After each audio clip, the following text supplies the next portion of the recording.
인생의 중간 점검, 인생의 중간 점검이라는 말씀의 제목을 가지고 욥기 29장을 통하여서 우리의 삶을 다시 한번 체크하고 또 하나님께서 오늘 이 아침에 주시는 그 음성을 듣기를 간절히 소원합니다. 우리가 어떤 큰 프로젝트를 진행할 때 우리가 꼭 해야 될 것들이 있습니다. 그것이 바로 중간 점검입니다. 이 중간 점검을 잘 해야 길고 큰 프로젝트를 진행할 때 우리가 이 프로젝트를 제대로 잘 진행하고 있는지, 이 일들을 내가 잘 감당해내고 있는지, 또 너무 빠르게 가고 있는 것은 아닌지, 우리가 방향은 정확하게 가고 있는지를 확인할 수가 있습니다. 그래서 중간 점검을 또 혹은 중간 결산을 잘 해야 우리가 처음에 목표했던 그 목표의 지점까지 잘 갈 수 있습니다. 혹여나 지금까지 조금 잘못되어 왔다면 그것을 중간에 다시 한번 수정하고 끝까지 갈 수 있는 원동력을 얻기도 하는 것이죠. 우리 인생도 마찬가지인 것 같습니다. 우리 인생의 삶이 가끔은 매일매일 똑같은 것 같고 다람쥐 쳇바퀴 돌듯 매일매일 똑같이 살아가는 것 같지만 사실 우리의 인생은 하나의 선으로 이어진 것이 아닙니다. 많은 사건들이 만나서 우리 인생이 이어지고, 우리 인생을 되돌아보면 어떤 꼭지마다 어떤 일들로 결합되어서 우리 인생이 펼쳐지는 것 같습니다. 그래서 우리 인생은 성장과 성숙이 있는 것입니다. 매일매일 똑같으면 매일매일 똑같은 수준으로 살아가야 하지만 그 어떤 사람도 어린아이가 한 번에 성숙한 어른이 될 수 없는 것처럼 우리 인생은 계속해서 만나는 사건들과 사람들을 통하여서 우리의 생각과 우리의 모습이 변하고 성숙하며 성장하는 것 같습니다.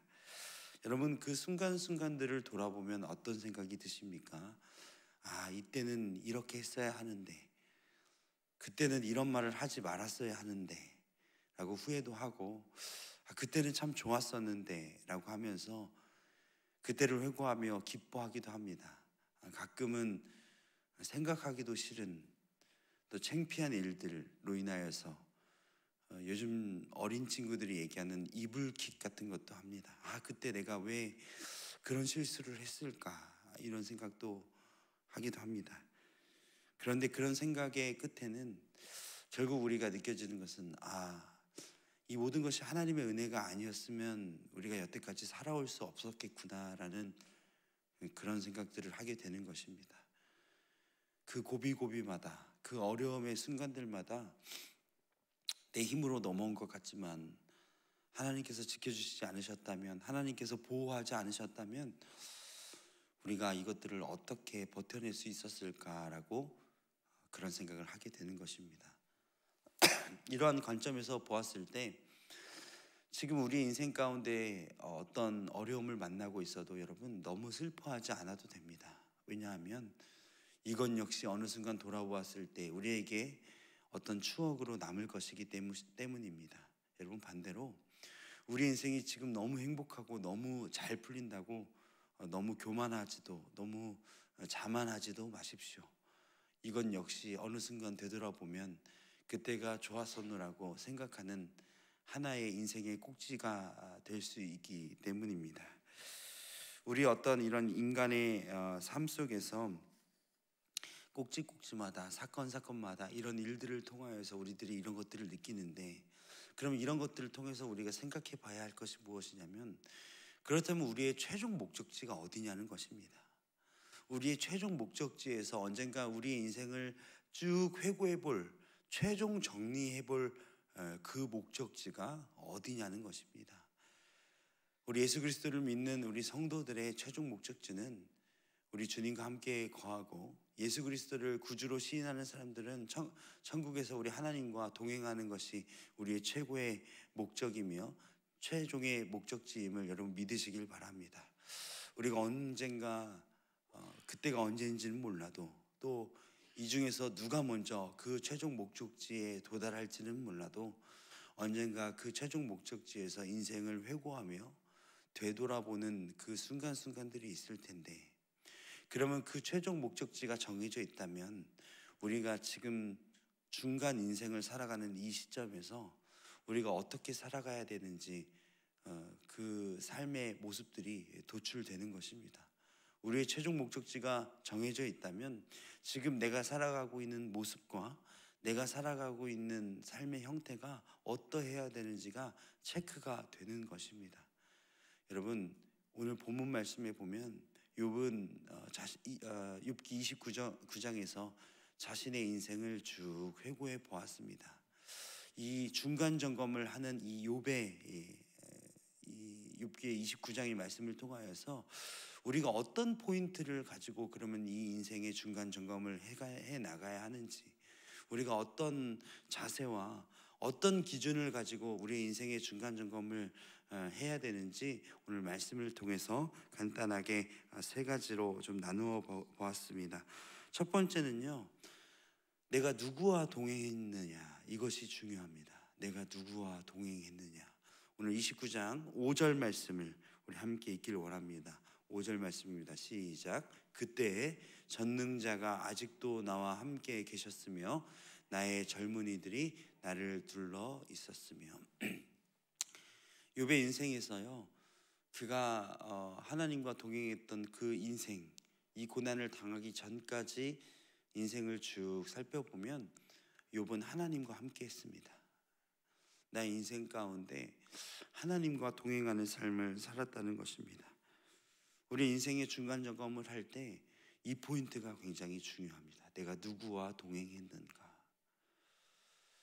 내가 학창 시절은 누구와 동행했고, 내가 결혼해서는 어떤 사람과 같이 동행하고 있고, 내가 아이를 낳아서는 우리 아이와 어떻게 동행하고 있고, 어떤 방식으로 어떤 것을 추구하면서 동행하고 있는가, 이것이 중요합니다. 2023년을 마무리해가는 이 시점에 여러분은 누구와 동행하고 계십니까? 누구와 함께 있는 것을 기뻐하십니까? 누구와 시간을 보내는 것이 유익하다고 생각하십니까? 여러분, 우리 인생의 중간 점검을 할 때 누구와 동행하는가를 잘 점검해 보시는 우리 사랑하는 성도 여러분 되시길 간절히 소원합니다. 두 번째는요, 내가 무엇에 관심이 있는가, 이 포인트가 굉장히 중요합니다. 오늘 본문 말씀 13절 말씀을 함께 읽어보길 원합니다. 13절 함께 읽습니다. 시작. 망하게 된 자도 나를 위하여 복을 빌었으며 과부의 마음이 나로 말미암아 기뻐 노래하였느니라. 15절 16절도 함께 같이 읽기를 원합니다. 시작. 나는 맹인의 눈도 되고 다리 저는 사람의 발도 되고 빈궁한 자의 아버지도 되며 내가 모르는 사람의 송사를 돌보아 주었으며.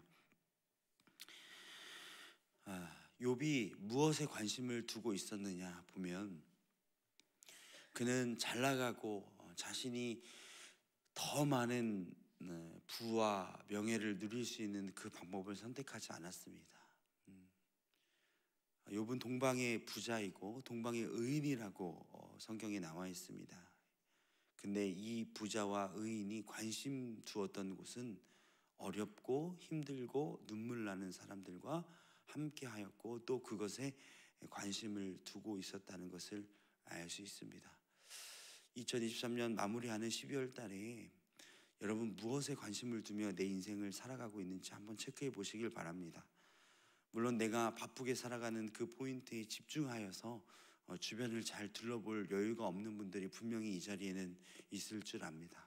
그런데 여러분, 아까 제가 설교 초반에 말씀드린 것처럼 우리의 최종 목표는 이미 우리가 정해져 있는데, 우리가 언젠가 그 주님 앞에서 우리의 모든 것들을 결산받는 그 순간들이 분명히 있는데, 그렇다면 우리가 이 중간 점검을 하는 이 시점에 우리가 무엇을 해야 되고 무엇을 관심이 둬야 되는지 여러분 답이 나오는 것 아닙니까? 우리의 인생 가운데 나의 명예와 나의 이름과 나의 가족들의 어떤 부를 위해서, 행복을 위해서만 달려가고 있다면, 물론 그것도 중요하지만 그것보다 더 중요한 가치가 있다는 사실을 여러분 이 아침에 꼭 깨달으시길 간절히 소원합니다. 12월 추운 겨울입니다. 물론 우리도 살아가기 힘든 이 삶이지만 우리보다 더 어렵고 힘들고 눈물나게 살아가는 주변의 이웃들이 얼마나 많은지 모릅니다. 매일 운전하다 보면 저 폐지를 줍는 저분은 왜 저렇게 추운 겨울에 저렇게 살아가고 계실까? 왜 저 사람은 벌벌 떨면서 얇은 옷으로 살고 있을까? 우리 주변에 조금만 눈을 돌아보면 어렵고 힘들게 살아가고 마음만 어려운 것이 아니라 물질적으로도 어려운 사람들이 너무나 많습니다. 여러분, 그들에게 관심을 갖는 올 한 달이 되시길 간절히 소원합니다. 그때 그것에 관심을 가질 때 우리가 최종 결산 받는 그날 하나님께 우리가 칭찬받는 주의 백성이 되는 줄 믿으시길 바랍니다. 주님 앞에 섰을 때 누구누구야, 너는 너를 위해서만 살아왔구나. 네가 가진 거 손에 꼭 움켜쥐고 도저히 손을 펼 줄은 몰랐구나. 주님 앞에서 이렇게 결산받으면 얼마나 창피할까요? 주님 앞에 얼마나 죄송스러울까요? 그런 생각을 설교를 준비하면서 저부터 적용하고자 그렇게 생각을 해보았습니다. 여러분, 무엇에 관심을 갖고 계십니까? 제가 설교 때마다 가끔 얘기하는 것처럼 아파트가 몇 억이 올랐다 떨어졌다, 언제 팔아야 할까? 여러분, 이거 관심 가질 수 있죠. 충분히 가지셔야 합니다. 그러나 여러분, 이 12월 이 연말에라도 우리가 가진 것, 아파트 조금이라도 더 오르길 기도하기보다는 내가 가진 건물이 금액이 조금 올랐을 때 조금 더 빨리 처분되기, 그거를 위해서 기도하기보다는 내 주변에 어려운 그 이웃들을 위해서 기도해 주시는 것이 하나님 앞에서 최종 결산을 받을 때 더 큰 은혜를 하나님께서 잘했다 칭찬받는 우리 주의 백성이 될 줄 여러분 믿으시길 바랍니다. 마지막으로 나는 어떤 영향을 끼치며 살아가는가, 이것이 체크하는 중요한 포인트입니다. 나는 어떤 영향을 끼치며 살아가는가. 오늘 본문에 21절과 22절 우리 한 목소리를 같이 읽기를 원합니다. 함께 읽겠습니다. 시작.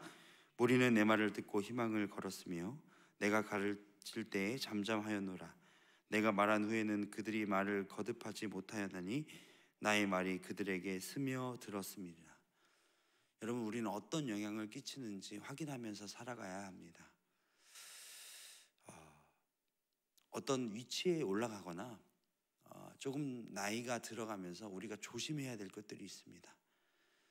어떤 사람들이 내 어떤 직장의 위치나 사회적 명예가 올라가면 아무래도 나의 말들을 좀 경청해 주길 마련입니다.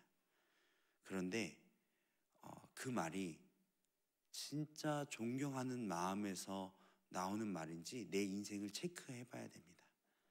나의 말들이 저 사람에게 진짜 유익을 주고 있는지를 한번 생각해 보아야 된다는 것입니다. 나이가 들어갈수록 어떤 사회적 위치가 올라갈수록 우리의 말 한마디 한마디가 참 그들에게 많은 영향을 끼치는데 그것이 잔소리가 되면 안 됩니다. 그것이 흔히 얘기하는 어떤 귀에 정말 듣기 싫은 그런 이야기가 되면 안 되는 것입니다. 우리가 살아가면서 두 가지의 사람의 종류가 있는 것 같습니다. 어떤 사람은 저 사람 말 언제 끝나나 하는 그런 항상 불만을 가지고 이야기를 듣는 사람. 어떤 사람은 그 사람이 말하지 않아도 그 사람의 행동만 보아도 따라하고 싶은 두 가지의 종류의 사람이 있는 것 같습니다. 여러분, 어떤 사람입니까? 한번 보십시오. 가정에서 자녀들에게 어떤 부모입니까? 엄마 잔소리 좀 그만해. 이 얘기 한 번씩 들어보지 않으셨습니까? 하도 그 소리. 여러분, 그 얘기 한다면 뭔가 잘못되고 있는 것입니다. 그런데 우리 자녀들이 알게 모르게 저의 행동과 표정과 말투를 따라하는 그것들을 볼 때가 있습니다. 그럼 어떤 생각 드시나요? 조심해야겠다는 생각 한 번쯤은 해보셨죠? 우리 자녀들이 나의 말로, 나의 잔소리로 어떤 행동의 교정이 있는 것이 아니라 나의 신앙의 모습과 기도하는 모습과 말씀 보는 모습과 하나님을 신뢰하는 그 모습을 통하여서 정말 우리의 삶을 통해서 자녀들이 삶이 교정되는 그런 모습을 보길 간절히 소원합니다. 교회에서도 마찬가지입니다. 이거 해 저거 해. 속으로는 어떤 생각 하시는지 아십니까? 너나 잘해. 이런 생각이요 다 들어요. 여러분 어떤 말보다는 지시하는 이 손가락질보다는 내가 먼저 허리를 굽혀서 떨어진 쓰레기라도 하나 주울 때 진짜 존경받는 사람이 되는 것입니다. 여러분 말씀을 정리하겠습니다. 우리의 인생에는 매번 똑같이 사는 삶인 것 같고 하나의 선으로 계속 인생이 그냥 지나가는 것 같지만 여러분 우리의 인생은 하나의 사건마다 꼭지꼭지마다 그 많은 것들이 모여서 우리 인생이 만들어져 가는 것입니다. 그렇기 때문에 중간 점검을 항상 잘 해야 된다고 제가 말씀드렸습니다. 그런데 어떤 포인트로 중간 점검을 해야 됩니까? 우리가 누구와 동행하며 우리 무엇에 관심이 있으며 우리가 어떤 영향력을 끼치며 사는지 우리가 이 포인트로 우리의 삶을 잘 점검해 보시길 바랍니다. 그리고 언젠가 우리의 최종 목적지가 주님과 동행하는 그곳일 텐데 그곳에서 주님 앞에서 부끄럽지 않게 지금 잘못 가고 있다면 우리의 삶을 잘 교정하고 잘하고 있다면 더욱 힘을 내서 걸어가는 우리 사랑하는 온사랑교회 성도 여러분 되시길 간절히 소원합니다. 기도하시겠습니다.